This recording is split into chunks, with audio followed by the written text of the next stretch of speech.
Natasha mbwiza ukuri nubwo nyine wambwiye ngo uzabitekerezaho mu mwanzuro ariko mbwira ikikuri ku mutima mu gihe cyose umaze unzi mu gihe tumaze tuziranye umfata ute wumva se unkunda byibuze se nawe ujya unantekereza dukwiye ibyo bibazo bya famiye yuko wenda sister wawe nawe yankunze ku ruhande rwawe bimeze bite bwira nukuri ndashaka kubimenya ndagusuje cyane wowe udukurikiye kandi nguhaye ikaze hano kuri Inema TV kwifuriza no gukomeza kugubwa neza aho uri hose mbonereho kandi no kukwibutsa wowe turi kumwe ariko ukaba utarakora subscribe ko nawe rwose wakora subscribe ugakomeza kubana natwe twaje rero mu gice cya gatandatu ubushize ubwo duherukana mu gice cya gatanu Natasha ari kumwe na Brandon mu modoka amugejeje iwabo ariko atarasohoka mu modoka Natasha yajyaga gusohoka Brandon akamufata akaboko ati buretse gatoya tube tuganira kwa kundi rwose uri kumwe n'umuntu ariko ukaba wumva utifuza yuko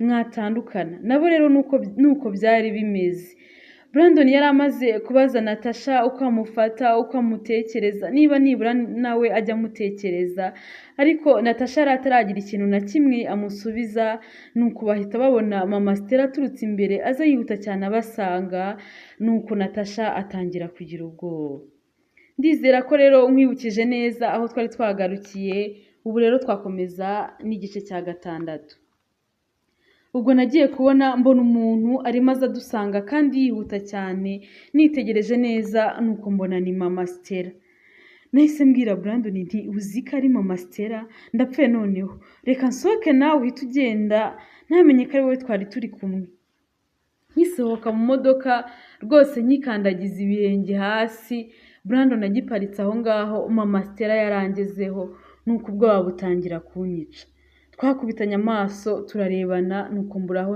ndeba yahise ambwira ati ariko Natasha niba umuntu yaguhaye uruhushya rw'iminota 20 abakubwiye ngo ugende urari iyo wagiye noneho naho ugereye hano wanze gusohoka mu modoka y'abandi muza nabarebaga mugera hano rwose imodoka iparika nababonaga nahise asuhuza Brandon ati se muhu ni wowe wari wamperaniye umukobwa burya ko mperuka se ari mama wawe wari wambwiye ko amukeneye byaje guhinduka wowe gute Brandon ataramusubiza mama Stella yahise ambwira ati Natasha wowe bugiye mu rugo ndaje nahise nigendera sinamenye ibyo basigaye baganira naragiye nuko mpita nkubitana na Stella rwose wabonaga yarahindutse cyane muri iyo minsi yahise ambwira ati mana yanjye mama yarakaye cyane umva none harakwica yavuze ngo watinze cyane ntabwo uri bumukire ubu ngubu narinje kukubwira hariya mwari muri mu modoka kugira ngo ugende bite winjira mu cyumba nyine agire ngo wahageze kare ntamenye ko ari bukihagera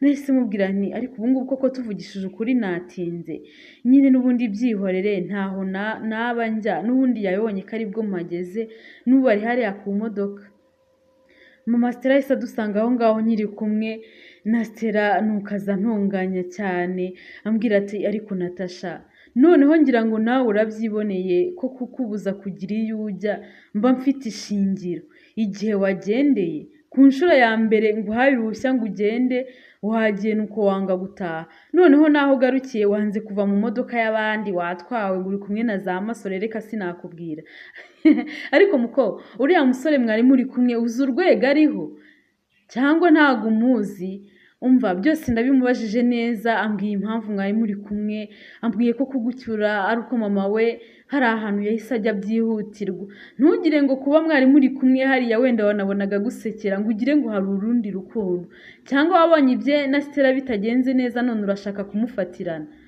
ntago uzi urwego arimo ntago yanakwemererega uriya n'umwana wo mu muryango usobanutse famiye twese twubaha rero ntago yakundana n'umuntu nkawe utazwi iwabo bazi yuko twagutoraguye ntago rero yakundana n'umuntu nkawe udafite aho akomoka hazwi ibyo rwose bubishyize ku ruhande nimba ari nabyo wari utangiye gutekereza kandi reka ibyo ngibyo tube tunabiretse ubundi uriya muhungu w'umugome kuriya nta n'isoni wari ufite zo kuba wicaranye nawe umuhungu wakojeje isoni mukuru wawe mu ruhame ubwo nta soni kuba mwari muri kumwe ukumva nta nubwo babiguteye umva nkubwire sinzongere kukubona umuvugisha kandi na nyina nubwo ari inshuti yanjye magara ubucuti bwacu nibushake burorere rwose nibushake buhagararira ahangaha ntuzasubira iwabo ukundi mama Stella yakomeje kuntonganya nuko hashize akanya ahita adusiga aho ngaho na Stella nuko arigendera. Nagumanye aho ngaho na Stella nuko Stella atangira kumbwira ati ubu mba nicuza intambara natangije hagati ya famiye zacu kubera guhubuka kwanjye. Natumye Brandon bamufata nk'umuntu w'umugome kandi arengana. Ati se ubundi Nata ibyanjye na Brandon urabizi? Nese mubwira nti ntago mbizi neza ariko narabyumvise. Stella yahise ambwira ati sha natumye abantu bose bafata Brandon nabi nk'aho ari umwana mubi cyangwa umuntu w'umugome kandi nari muzi neza. Ntago nagombaga kuba narabikoze. Nari nzi neza ko icyo akunda aba agikunda nyine naho wagira uti. Rero n'ikintu yanga ni uko nguko biba bimeze aba acyanga. Rero no ku bantu banza ari uko bimeze. Namubwiye kenshi ko mukunda arampakanira. Rero nanjye nanga kubyemera kubera ukuntu nabonaga dukomeza kubana, dukomeza kuganira, akomeza kwisekera, nkagira ngo nyine ni imikino, nkagira ngo igihe kizagira nawe ambwire ko ankunda. Rero nakomeje kubona nta kintu ambwiye nuko nanjye ndamufatirana ariko nawe nyine arangije arankosora. Rero sinagombaga kuba narabikoze. None reba aho bigeze. Reba ukuntu mama asigaye amufata nk'aho ari umuntu w'umugome kubera byose ari amakosa yanjye. Gusa byose ndabyicuza. Natunguwe no kumva amagambo ya Stella rwose ambwira ibintu nk'ibyo, mbona yarabaye umwana mwiza cyane nuko ndamubwira nti ihangane kandi humura. Ubucuti bwa famiye zanyu uko ari ebyiri nta hantu buzigera bujya. Bakreye bondi ikomeye kuva kera, nta muntu wapfa gusenya ubucuti bubatse. Rero humura mama wawe rwose azagira aho ababarire Brandon abone ko ari umuntu mwiza nk'uko yahoze amufata kuva na kera. Gusa nyine wowe uzagenda umwegere umusabe imbabazi, umubwize ukuri kw'ibyabaye, umubwire byose uko byagenze, azamubabarira. Nahise mubaza nti none se Stella ubu Brandon rwose uba wumva waramubabariye, uba wumva nta rwango ukimufitiye ku buryo uba wumva unamubonye akundana n'undi mukobwa bitakubabaza cyangwa se ngo unafuhe? Stella yahise ambwira ati sha nta kibazo pe, none se n'ubundi ko atari amakosa ye, none se n'ubundi ko atigeze ankunda rwose pe, nta kibazo na kimwe nabigiraho. Gusa mba nibaza impamvu atigeze ankunda na rimwe mu gihe cyose twamaze tuziranye. Ariko hari igihe nyine nanjye igisubizo nkiha. Ntago yari gukunda umukobwa nkanjye w'umwirasi, agasuzuguro, urwango n'ibindi byinshi nyine. Gusa ubu nanjye ndabyicuza. Nakomeje gutekereza ku magambo ya Stella numva birantangaje cyane. Ndibaza nti se ubu ari kumbwira ibi bintu byose ngo yumve ikimvamo? Aragira ngo yumve icyo ntekereza kuri Brandon? Nahise mwihorera. Hashize akanya gatoya Brandon arampamagara nuko njya hirya gatoya kugira ngo Stella ataza kumva ibyo turimo kuganira. Ati nizere ko umeze neza, nizere ko nta kintu na kimwe bigize bagutwara. Nahise mubwira nti meze neza pe, nta kintu bantwaye usibye nyine kuntonganya gusa no kumbwira ngo nta hantu nzasubira, ngo ntituzongere kuvugana n'ibyo ngibyo. Nahise mubaza nti ahubwo wowe byagenze gute ko nabasiganye? Brandon yahise ambwira ati nyine twagumanye, arimo ambaza impamvu ari njye ugucyuye, ambaza ibintu byinshi, nimba tujya tuganira, niba tuziranye. Gusa nyine nawe urabyumva yuko ntari kumubwira yuko hari undi mubano njyewe nawe dufitanye. Ntabwo nari kubimubwira kugira ngo ataza kukugirira nabi. Umva yambwiye ibintu byinshi ariko sinari guterana nawe amagambo. Ahubwo ibyo ngibyo tube tubyihoreye, ahubwo nyibwirira ikibazo nakubajije nagiye utarakinsubiza. Ngaho mbwira, ndacyategereje igisubizo cyawe. Ni ukuri mbwira uko umfata, uko untekereza, ndashaka kubimenya. Nahise mubwira nti ariko ibyo ngibyo tube tubiretse, tegereza nyine igihe nzakubwira umwanzuro nafashe.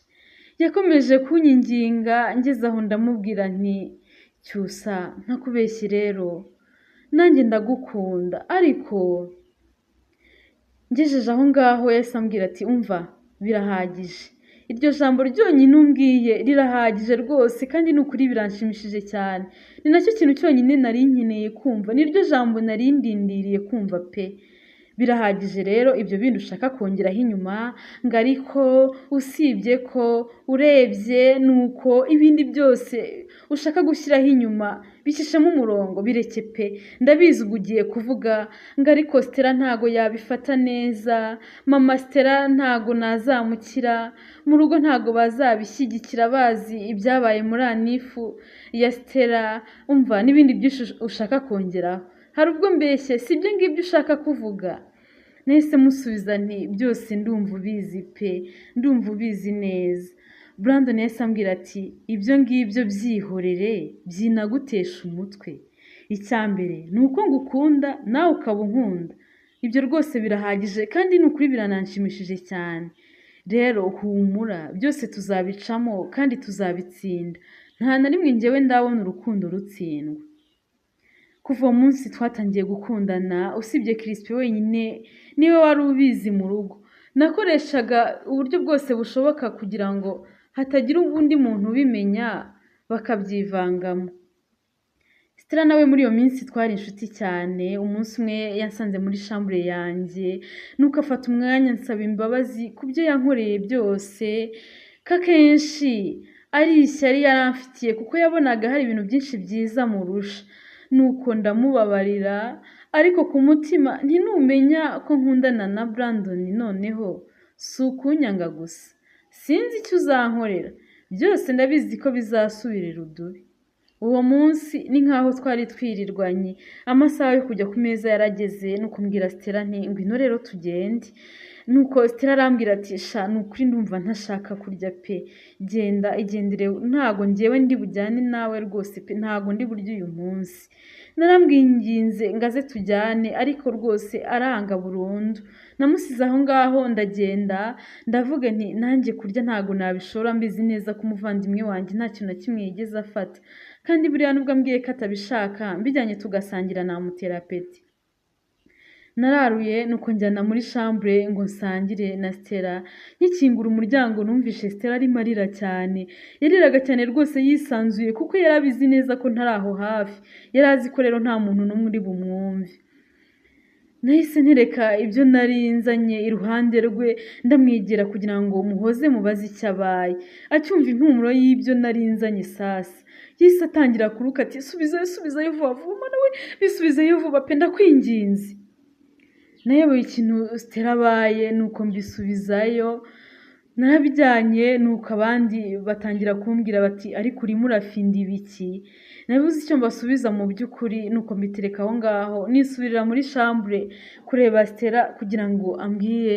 ibimubayeho nahise musanga ni Stella mbwiza ukuri ufite ikihe kibazo ati subu koko nata kuri umutesi ni ngombwa ngo mbikubwire ubu ngubu nicyo utari kubona gusa nyine uyu munsi ndawanga cyane ibintu byose bategura bingwa nabi muri chambre yanjye rero numvaga umwuka wo muri kitchen uri mungeraho nuko niyizira hano kandi rwose hano numvaga ameze neza kandi nanone kubera Kristo yiriwe mu rugo yabonye ntagiye kurya ahita yarura akabinzanira nuko bikangwa nabi nyine mwese mumeze kimwe nari nzi ko wowe ugiye kugenda ukarya ukagaruka ukansanga hano none wowe na Kristo ntawe mutandukaniye nawe ubinzaniye hano muri chambre koko nahise mubwira nti none se ko ntari mbizi nahise mubwira nti none si ikibazo burya ni ibyo bateguye uyu munsi ko mperuka si uyu munsi ari wo ukunda cyane kari bw'ibintu byose ukunda baba babiteguye byaje guhinduka gute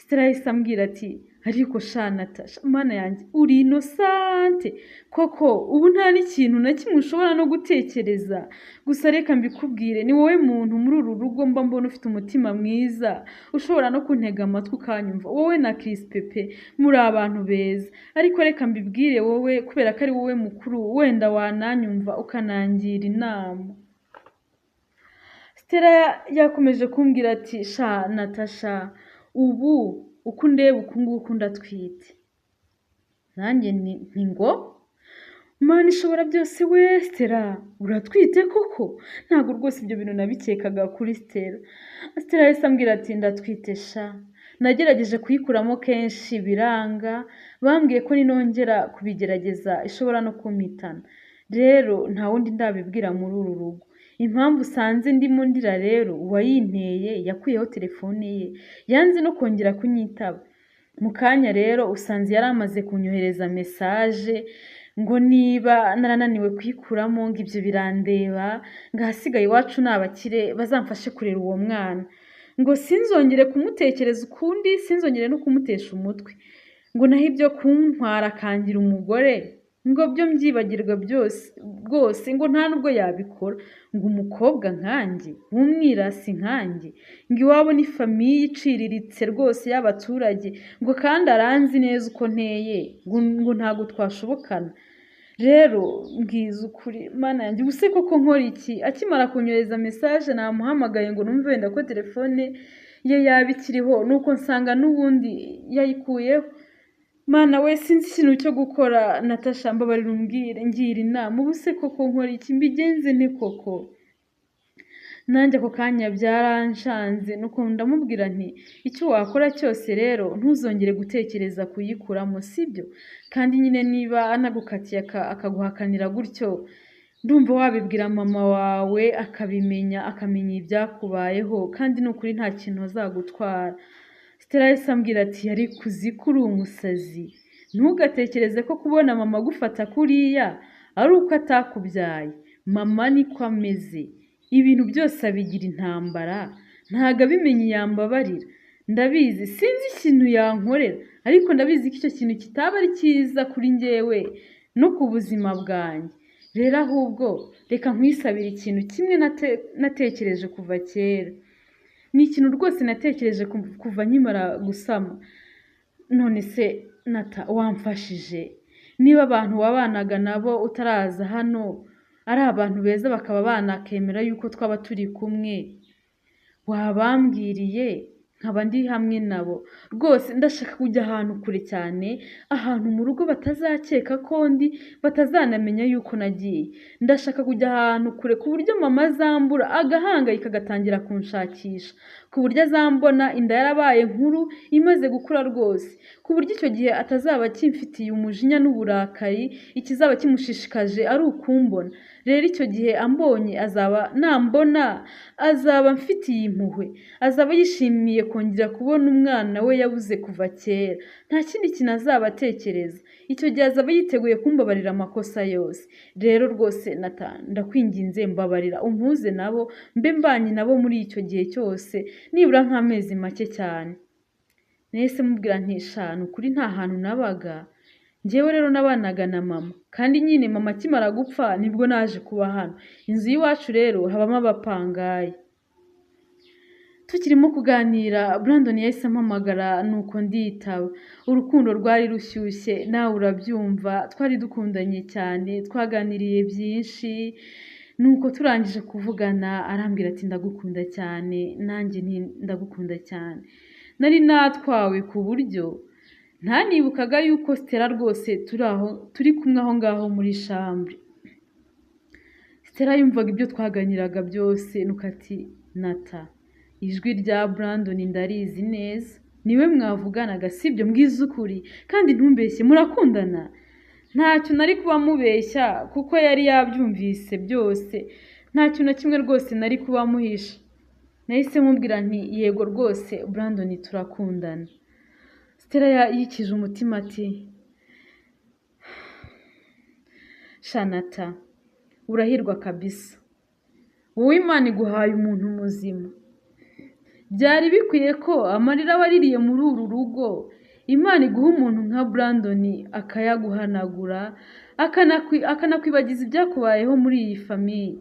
Sha, nkubwije ukuri uratomboye. Brandon ni umuntu mwiza, noneho famiye kuva kuri mama we, papa we, abakazini be, abanti be, abavandimwe be, mbese bose ni abantu beza cyane, bagira umutima mwiza, bagira urukundo. N'ubundi njyewe ntago nari mbakwiriye pe, bari bakeneye umuntu mwiza nkawe.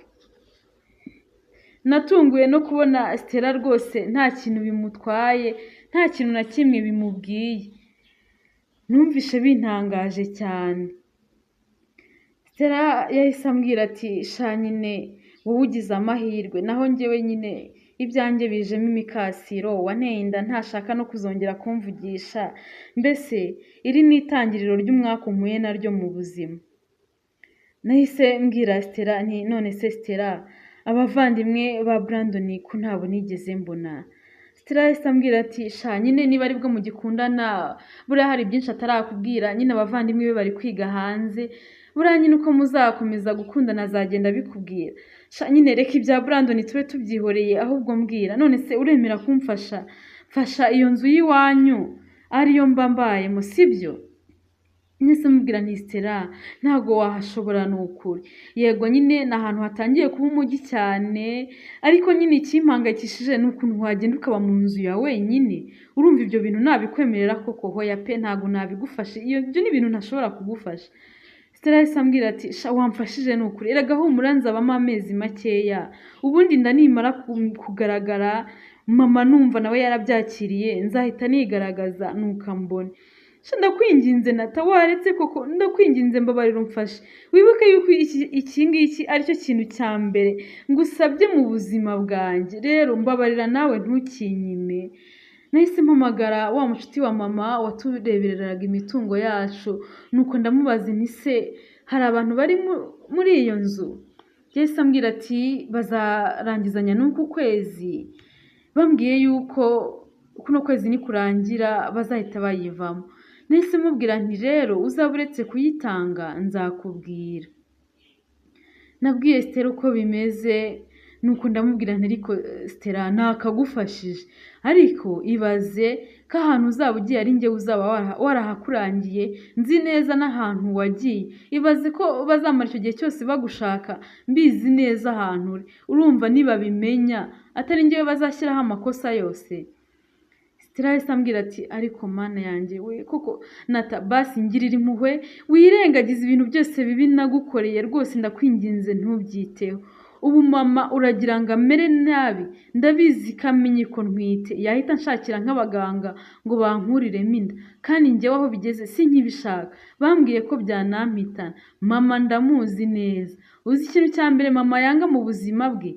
Mama yanga igisebo, hahandi yaba yiteguye gukora ikintu icyo ari cyo cyose ariko ntihagire umuntu n'umwe umenya yuko ntwite. Rero ndabizi nta kintu na kimwe mama atakora. Nata ndakwinginze niba naraguhemukiye ukaba wumva ushaka ko mbura ubuzima bwanjye aricyo kintu cyonyine wanyitura, ngaha ngakumfasha. Twembi twatangiye kurira, nuko nyine ntekereza mama Stella ukuntu muzi, niyemeza gufasha Stella.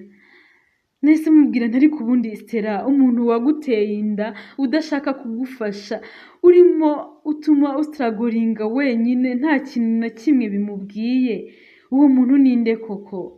Stella yahise ambwira ati none se ntago namuguhisha, ni Claude sha.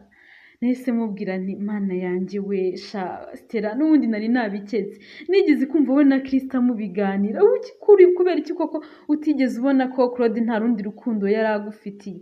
Ubura ko kuri muhungu wabonaga atari umuhehesi Imana, nuko nyine umuntu atasubiza ibihe inyuma. Twakomeje kuganira na Stella. Uko kwezi kwashize Stella ari inshuti yanjye, nzi ibintu abashije gufata, nzi ibimugwa nabi, rwose nagerageje uko nshoboye nuko ndamufasha. Yarambiye ikibanga ko nkundana na Brandon, nanjye mubika ibanga ko atwite. Nari naramubabariye ibyo yankoreye byose, rwose nari narabyibagiwe, ntago nari nkibitekereza ukundi. Mu kwezi gushize rero namuhuje na wa mumama w'inshuti yacu, nuko Stella yiyemeza kugenda. Uwo munsi nyine yagendeyeho bategereje ko agaruka, nuko baraheba. Stella we hari igihe yasabaga mama w'uruhushya akamubeshya, nuko akamureka akagenda. Rero we yajyaga abona uburyo bwo kugenda. Rero icyo gihe bategereje ko umwana yagaruka baraheba. Batangiye kumushakisha ahantu hose hashoboka, ariko umwana baramubura neza burundu. Batangiye gutanga amatangazo ahantu hose bakeka ko yaba ari barahashakira, ariko baramubura burundu rwose. Bageze aho bararekera barabyihorera kuko babonaga ntako batagize, baravuga ngo naba ariho akaba ari muzima amaherezo bazamubona. ubwo nanjye na Brandon nyine urukundo rwari rushyushye twari dukundanye cyane ariko nyine byari bitugoye ntitwabashaga kubonana ngo tuganire ngo duhure mbese byaratugoraga cyane. Brandon yageze aho arambwira ati ibi bintu njyewe ndumva maze kubirambirwa pe, ndumva bingeze ahantu gukumbura umuntu nkumva ngiye nko gusara ariko ntabasha no kumubona, umuntu turi mu gihugu kimwe turi mu mujyi umwe, ibi bintu urumva ari byo koko? Nahise mubwira nti none se dukora iki koko mu by'ukuri ko ntashobora gusohoka, ko noneho naho kuva Stella yabura byabaye ibindi bindi mu rugo, ubu nta kuva mu rugo, za kamera ziri ahantu hose, mbese noneho biragoye kurusha na mbere. Brandon yahise ambwira ati rwose reka dukore ubukwe, njyewe niwo mwanzuro wonyine ndi kubona, nubwo tumaze igihe gitoya dukundana njye ntekereza ko bihagije rwose, ubundi si ibindi bidasanzwe ukeneye kumenyaho ni ibiki, kuba dukundana byonyine ntibihagije. So rero biramvuna cyane kugukumbura nzi neza ko ntari bukubone kandi nawe ubwo buzima urimo bunjye ahantu pe, ntabwo umuntu nkunda yakomeza kubaho gutya, nubwo mba mbona usa nkaho wabyakiriye rwose ariko ukeneye ko tuba turi kumwe nkagukunda ukongera ugateta ugatoneshwa ukishima. Sinyishaka kumva cyangwa kubona bagutuka bakubwira nabi rwose, nubwo uba udashaka kubimbwira ndabizi neza ntabwo ubayeho neza muri urwo rugo, ndabizi ko utabayeho wishimye. Nahise mubwira nti ubukwe mana yanjye we aka kanya koko? Brandon yahise ambwira ati cyane rwose tugomba gukora ubukwe kandi vuba bidatinze rwose, njyewe nicyo kintu cyonyine mbona cyakemura ibi bintu byose, ahubwo bateguze ubabwire ko ufite umushyitsi ushaka kubereka, bambone banabimenye ko dukundana, nta mpamvu yo kubihisha, kugira ngo nibura naho batakwemerera kuza kundeba njyewe nzajya nza nkurebe ngusure tuganire. Urumva atari byo koko? Nanjye ibyo bintu nari maze iminsi mbitekerezaho, numvaga rwose nshaka kubereka uwo nkunda bakabimenya bakanabyakira. Nari mbizi neza ko papa bishobora kutagira icyo bimutwara ariko nkavuga inti mama Stella nawe rwose agomba kubimenya akampa amahoro, ndambiwe guhora mbona rwose antesha umutwe. Iki nicyo gihe kugira ngo amenye ko nkundana na Brandon, abyakire atuze andekere amahoro yanjye rwose. Nahise mbwira Brandon nti rwose ntakubeshye nanjye ibyo bintu nari maze iminsi mbitekerezaho, nta mpamvu nimwe yo gukomeza kubahisha yuko dukundana. Brandon yahise ambwira ati wow, ntiwumva noneho nari nzi ko ugiye kubyanga ngo mama Stella atazabifata ukundi, rwose mba mbona mama Stella yaraguhahamuye neza neza, ndishimye yuko nawe noneho turi kubyumva kimwe.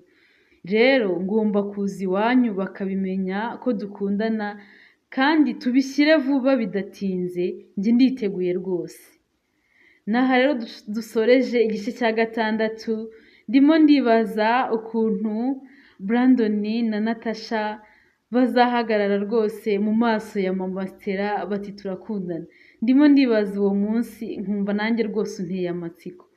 Ese bizagenda bite? Ese ibi bya Stella byo guhunga byo nibamenye yuko yahungiye iwabo wa Natasha bizagenda bite? Byose rero ni mu gice cya 7 ari nayo finale, umva ntuzacikwe.